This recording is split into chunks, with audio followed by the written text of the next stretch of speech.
Welcome back TGN Bharat News Channel. Live లో ఇప్పుడు ఇవ్వడానికి సిస్టమేటిక్ గా ఇవ్వడానికి కూడా నేను సిద్ధంగా ఉన్నా. ఇక మిగిలిన విషయాలకు వస్తే చాలా మంది నా మీద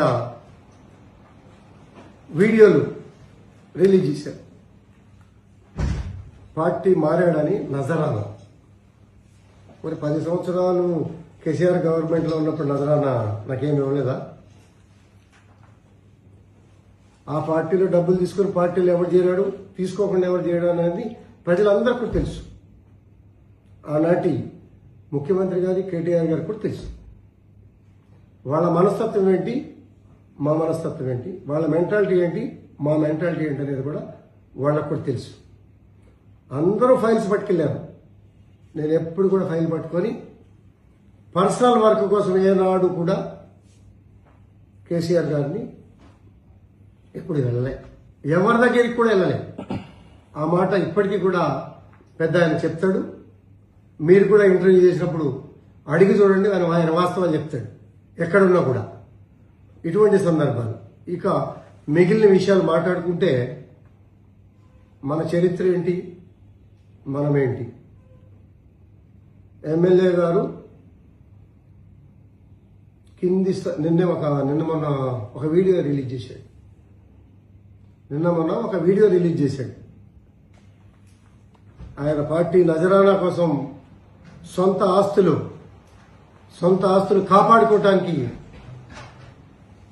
ఎమ్మెల్యే గారు పార్టీ మారాడు. సొంత ఆస్తులు వాళ్ళేం కొనలా. నేను నాకేమి గవర్నమెంట్ చేసింది ఏం లేదు.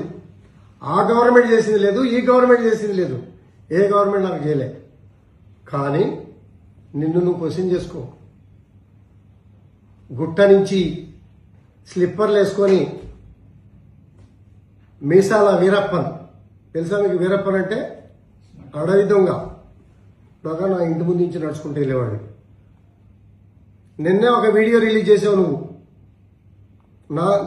వాళ్ళంతా పెద్దాళ్ళు, నాకు 400 గజాలే స్థలం ఉంది అన్నావు. 400 గజాల్లోనే ఇల్లు కట్టుకున్నా అన్నావు. ఇంకో మాట అన్నావు, ఈ ల్యాండ్లన్నీ కూడా మా కుటుంబానికే. ఏం తప్పులేదు, దానిలో ఎటువంటి తప్పు కూడా లేదు. కానీ మాకేం లేవు, మేము కింద నుంచి పైకి వచ్చాము. ఏం తప్పులు నాన్న, మిత్రుడా? ఏం వ్యాపారం చేసి 1000 కోట్లు సంపాదించావు మిత్రమా? నాకేమున్నది, నాకు 1000 కోట్లు ఆస్తని చెప్పి నువ్వే మీడియాలో డిక్లేర్ చేసావు. 1000 కోట్లు ఏ వ్యాపారం చేసి నువ్వు డిక్లేర్ చేసావు? ఎట్లా సంపాదించావు 1000 కోట్లు? ఐడిపిఎల్ ల్యాండ్లు కబ్జా చేసి సంపాదించావా? ప్రభుత్వ భూమిలో కాలేజీ ఎకరం ఎక్కువ కలుపుకొని రెంట్లకి ఇచ్చుకొని 166/1లో 6లో ఒక ఎకరం ఎక్కువ పెట్టుకొని 7,200 గజాలు 7,003 గజాలు ఉంటే నువ్వు ఒక ఎకరం ఎక్కువ పెట్టుకొని స్కూల్ కట్టుకొని ఏ రకంగా చేసావు అనేది నీకు తెలియదా? మరి ఇవాళ 30 లక్షల ట్యాక్స్ కట్టాలా దానికి, ఆ బిల్డింగ్కి. ఇవాళ 7 లక్షల ట్యాక్స్ కడుతున్నావు. 7,000 గజాలు ఉంది, ఇవాళ 2 ఎకరాలు ఉంది. ఇది ఎవరి ల్యాండ్? 160/6 10 ఎకరాలకి ప్రభుత్వం ఎన్ఓసి ఇచ్చింది. 11 ఎకరాల్లో ఎలా ఉన్నారు? 11 ఎకరాల్లో ఎలా ఉన్నారు? మనం క్వశ్చన్ చేసుకుంటే కొన్ని లోపాలు, వాళ్ళు చాలా మంది బాధితులు ఉన్నారు. 1 by 1 వస్తున్నారు, తెలుసుకుందాం. భూములు ప్రభుత్వానికి చెందాలి. ప్రభుత్వానికి ఎక్సెస్ భూములు పేదలకు ఇళ్లు కట్టడానికి చెందాలి అనేది న్యాయమైన కోరిక. నీ మాటకి 100% నేను సపోర్ట్ చేస్తున్నా కదా. ఒక పని చేద్దామా? ఒక ఛాలెంజ్ విసురుతా. నీకు దమ్ముందా? ఇంకా ఎవరైనా కూడా ఈ ఛాలెంజ్ స్వీకరించండి. నేను రాజకీయాలలో వచ్చిన నాటికి ఎలక్షన్ కమిషన్కి నా ఆస్తులు డిక్లేర్ చేసి సబ్మిట్ చేశా. నువ్వు కూడా సబ్మిట్ చేశావు. తర్వాత అక్రమంగా సంపాదించిన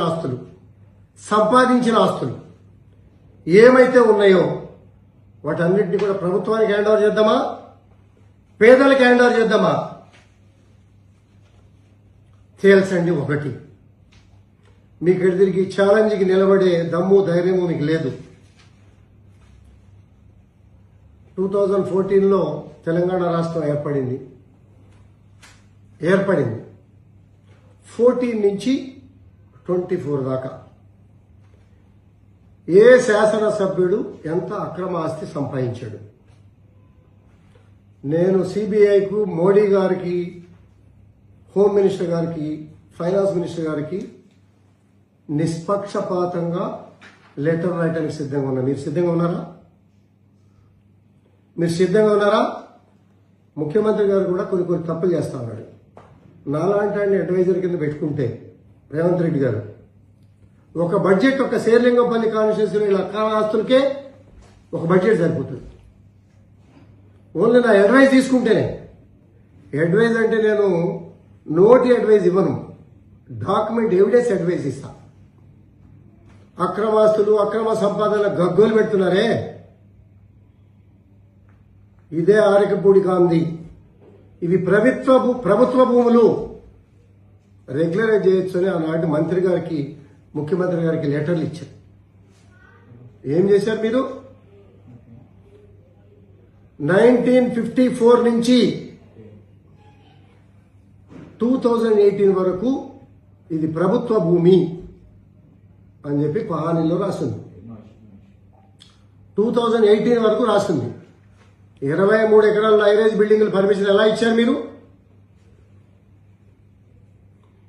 మీరే పర్మిషన్ ఇచ్చారే. అక్రమాలు తెలిసి చేశారా, పొరపాటును చేశారా, ఏ రకంగా చేశారు? అక్రమాలు అనే మాటకి కొంతమందికి మాట్లాడే నైతిక హక్కు ఉండదనేది నా భావన.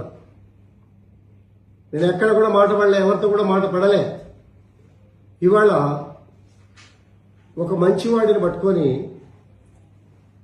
కొంతమంది దొంగలు దొంగ దొంగ దొంగ అంటూ ఉంటే కొంతమంది అమాయకులు నమ్మటానికి, మోసపోవటానికి నిజంగా చేసి ఉంటారా అనే అభద్రతా భావంతో చాలా మంది ఉంటారు. అటువంటి వాటికి జవాబు చెప్పాలి అనే ఏకైక ఉద్దేశంతో ఈ ప్రెస్ మీట్ కూడా పెట్టడం కూడా జరిగింది. ఏ డాక్యుమెంట్స్ కావాల్సిన ఇస్తా. నా దగ్గర ఇంకా చాలా ఫ్లాష్ న్యూస్లు వస్తాయి. సర్వే నెంబర్ 90, 20 ఎకరాలు, ఇవాళ 100 కోట్లు పోతుంది ఎకరం.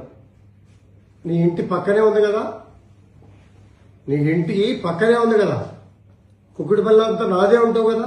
కానీ ఎంక్వైరీ కానీ కోర్టులో అగెనిస్ట్ పార్టీ ఆర్డర్స్ తీసుకొని గడుపుతున్నావే, అదే లాయర్ని హైడ్రా కమిషనర్ దగ్గర తీసుకెళ్లావే, అపోజిషన్ వాళ్ళు కూడా హైకోర్టుకి కనీసం అటెండ్ కానీ కూడా చేశారే. మరి ఇటువంటి అక్రమాలు చేసి, ఇటువంటి కార్యక్రమాలు చేస్తా, చెరువులు కబ్జా, ఐడిపిఎల్ భూములు కబ్జా, ఐడిఎల్లో విలాసమైనటువంటి భవనాలు, పేదవాడిని, కార్మికుడిని, మేము చాలా చిన్నవాళ్ళం, 400 గజాల్లోనే మా ఇల్లు ఉంటుంది అని చెప్పుకునే వాళ్ళకి 1000 కోట్ల ఆస్తులు, విలాసవంతమైనటువంటి భవనాలు వస్తాయా? ఇంకా చాలా విషయాలు మాట్లాడాలా. ఇటువంటి అన్ని కూడా ఉన్నాయి. నేను మళ్ళీ మాట్లాడతా. ఈ రోజు వచ్చారు కాబట్టి ఈ రోజు పెట్టా.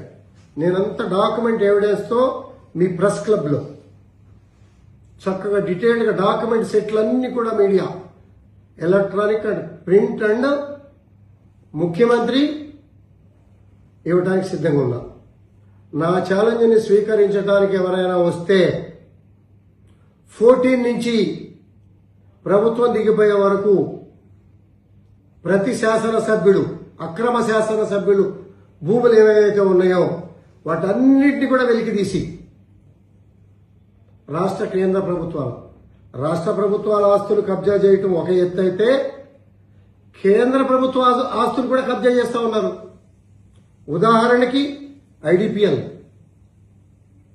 ఐడిపిఎల్ ఇన్ఛార్జీలు ఏమయ్యారో, రెవెన్యూ వ్యవస్థ కూడా కళ్ళు మూసుకొని ఆనాటి రాతలు మార్చి క్లారిటీగా తెలుగులో రాసి రికార్డులు మార్పించిన చరిత్ర మీది. ఇవాళ కంటోన్మెంట్ ల్యాండ్ లో ప్రైవేట్ భూమి అని చెప్పి ఓవర్లాప్ కింద పెట్టి ఎకరాల్లో బిల్డింగ్లు కడతా ఉన్నారు. ఎంతవరకు సాధ్యం, ఎంతవరకు కరెక్ట్ అనేది ఎవరి వాళ్ళ క్వశ్చన్ చేసుకుంటే బాగుంటుంది.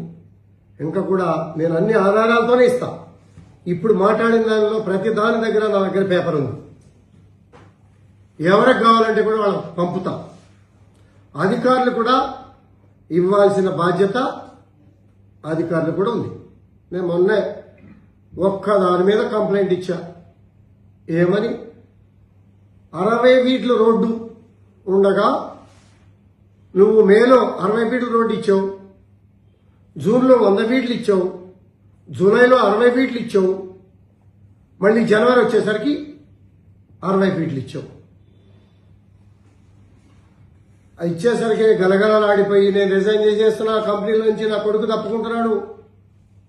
అదే కంపెనీ వాడు 103 ఎకరాల సీలింగ్ భూమి, 103 ఎకరాల సీలింగ్ భూమి, ఫ్లాష్ న్యూస్లు, డాక్యుమెంట్ ఎవిడెన్స్లు క్లారిటీకి ఇస్తా. ఇదిగో ఒక కలెక్టర్ గారు రాసినటువంటి లెటర్.